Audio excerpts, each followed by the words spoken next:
Bonjour à tous, ici le philosophobe et aujourd'hui nous allons parler araignées. Alors, si vous êtes arachnophobe, ne vous inquiétez pas parce que je vais vous prévenir avec ce signal sonore avant d'afficher une image et je vous préviendrai avec ce signal sonore après l'avoir retiré, ce qui vous permettra de pouvoir fermer les yeux le temps que la photo soit affichée. Ah, les araignées, ces terreurs de nos maisons, ces araignées qui nous font courir, hurler et lancer des journaux, mais tout ça pour de mauvaises raisons. En effet, aujourd'hui nous allons démystifier les araignées domestiques. Ces araignées sont plutôt inoffensives et sont même à contrario plutôt utiles à notre quotidien. En effet, elles nous permettent de nous débarrasser de petits insectes tels que les blattes, les cloportes ou autres vermines. Le terme vermine désigne une famille de parasites tels que les punaises ou les puces. Afin de vous aider à mieux comprendre ces petites bêtes, je vais vous parler des 4 familles d'araignées domestiques qu'on peut rencontrer en France, en commençant par la Salticus. La Salticus, et plus particulièrement la Salticus scenicus, est une araignée qu'on peut retrouver dans les maisons françaises,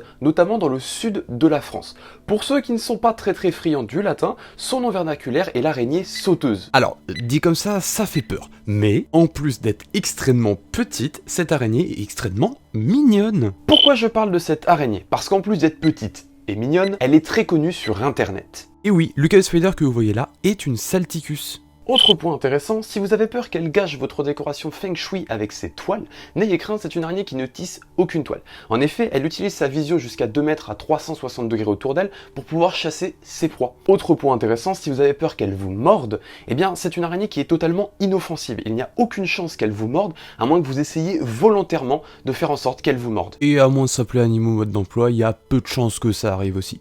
Maintenant qu'on a vu l'araignée qu'on veut voir, on va voir l'araignée qu'on ne peut voir. La meilleure amie de nos maisons, la Pholcus phalangioide.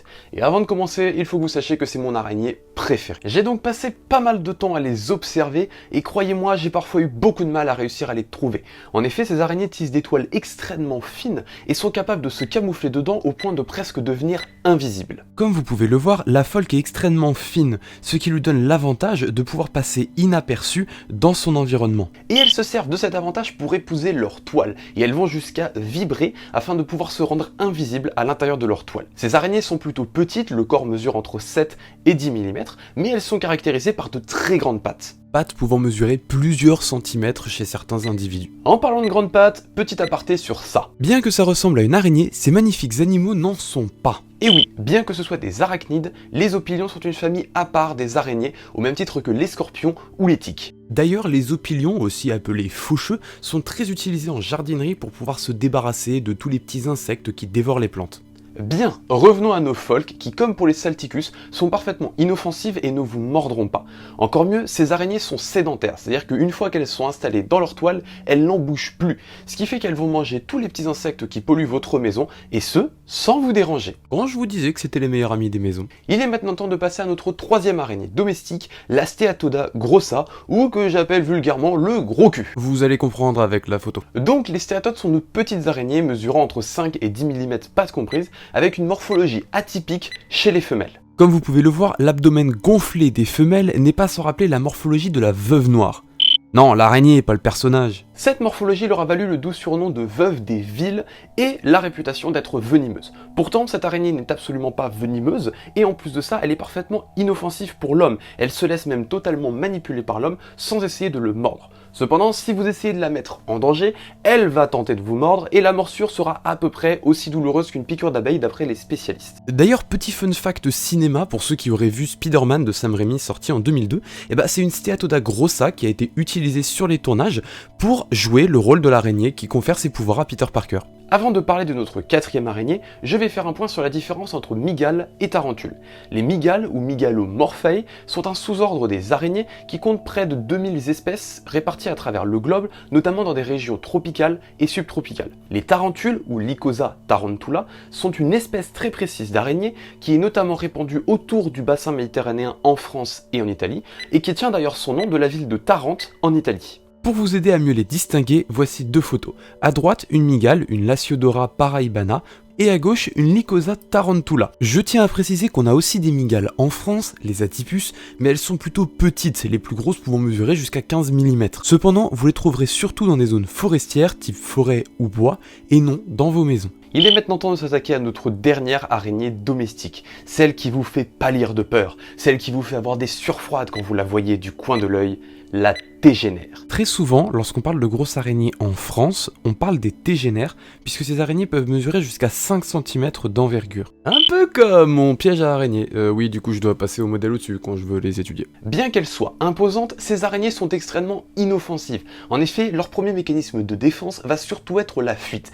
Alors oui, je sais, tonton Jean vous a raconté cette histoire où une d'entre elles lui a sauté dessus depuis le plafond. Eh bien, sachez qu'en réalité, elle ne lui a pas sauté dessus, elle s'est littéralement vautrée. Un peu comme nous quand on rate une marche. En effet, ces araignées ne sont pas les meilleures grimpeuses et peuvent même tomber quand elles essaient de grimper, notamment si elles sont sur des surfaces telles que les plafonds.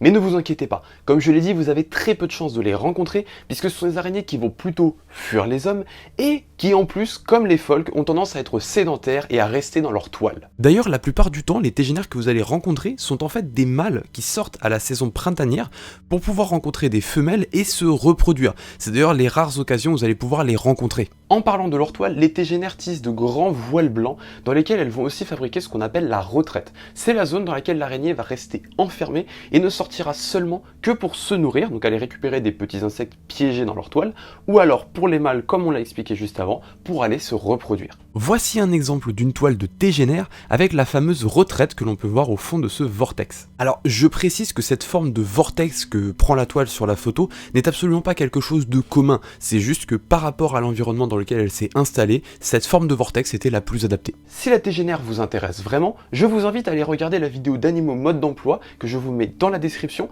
qui a fait une excellente vidéo sur les tégénaires, qui d'ailleurs regorge de bien plus d'informations que ce que j'ai pu vous proposer dans cette vidéo. Par contre attention, sa vidéo est du coup remplie d'images de tégénaires. Il est temps pour moi de vous quitter, j'espère que ce nouveau format vous a plu, et on se retrouve très bientôt pour un nouvel épisode de Comme ta biodiversité. C'était le Philosophobe, n'ayez crainte de vous cultiver.